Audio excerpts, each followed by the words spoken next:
ఇంకా బయట పసుపు అది రాసేసారు. నేను ఆల్రెడీ అప్పటికే లోపలికి వెళ్ళిపోయాను అనమాట. లోపలికి వెళ్ళి వెయిట్ చేసే లోపు ఇంకా ఫ్రీ దర్శనానికి పంపిస్తారనుకున్నాను. అది ఫ్రీగా దర్శనానికి లోపలికి పంపిస్తారేమో గర్భగుడిలోకి అనుకున్నాం, కానీ అవ్వలేదు.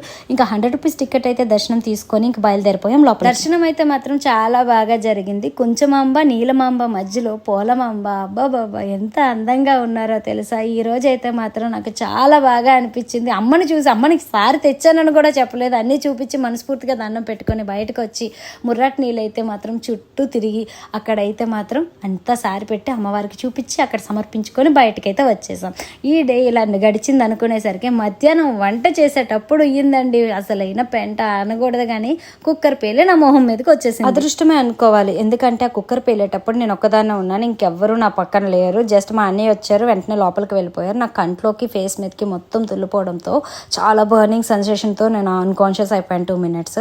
తర్వాత మళ్ళీ నార్మల్ అయ్యి మొత్తం క్లీనింగ్ అవి చేసుకొని ఇంకా కుకింగ్ అంతా అయ్యి అందరూ తినేసరికి ఆల్మోస్ట్ 4:30 అయిపోయిందిలండి. ఫుల్ పనిలో నా ఫ్యామిలీ అంతా నా సపోర్ట్ ఉందన్నమాట. అదొక్కటే నాకు చాలు, నాకేం కాలేదు. ఎక్కడో ఏదో పెద్దది రాసి పెట్టుంది, అది జరగకుండా చిన్నదంతా అయిపోయిందని మనస్ఫూర్తిగా అనుకొని ఆ తల్లి మీద భారం వేసేసి ఇంకేం చెప్పలేకపోయాను.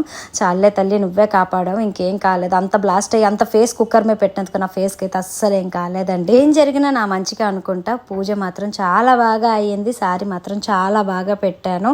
నాకైతే మాత్రం చాలా బాగా అనిపించింది. మీ అందరికీ కూడా ఎలా అనిపించిందో చూసి కామెంట్ చేయండి.